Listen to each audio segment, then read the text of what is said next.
A adxudicación de 11 novos permisos pro marisqueo a pé en Cambados remata con polémica. Ao empatar varios candidatos no baremo, foi necesario recorrer a un sorteo entre as 38 persoas que aspiraban aos postos. Disto deu conta unha acta que pouco despois foi substituída por outra na que aparecían nomes diferentes para estas prazas. Celebrase o sorteo por videoconferencia e firman a primeira acta. Publican na página da Xunta cas súas firmas conforme afirman que a primeira acta está ben. Perfecto. 3 horas máis tarde sacan unha segunda acta. Din, debido a uns errores, sácase a segunda acta, sin motivo algún. Si se produce un error en un sorteo, ese sorteo anúlase e volvese a realizar outro.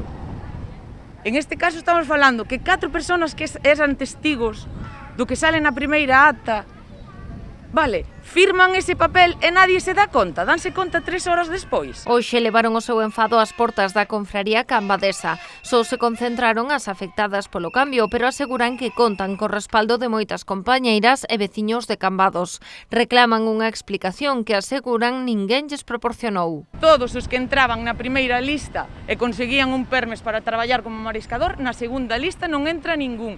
Solo coincide un, e de segundo que den a cara, que expliquen o que pasou e que corrijan o verdadeiro error. A primeira acta é a válida.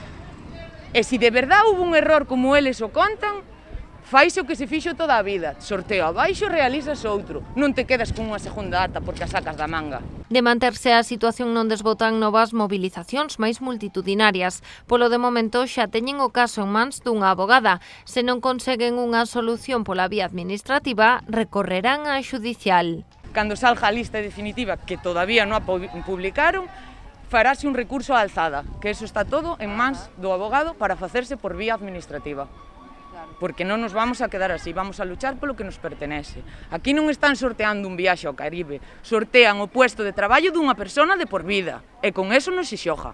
A primeira das actas estaba asinada polo patrón maior de Cambados, Ruperto Costa, a xefa do Servizo de Recursos Mariños e 2 axentes do Servizo de Extensión que actuaron como testemuñas. A segunda únicamente tiña a asinatura da xefa de servizo.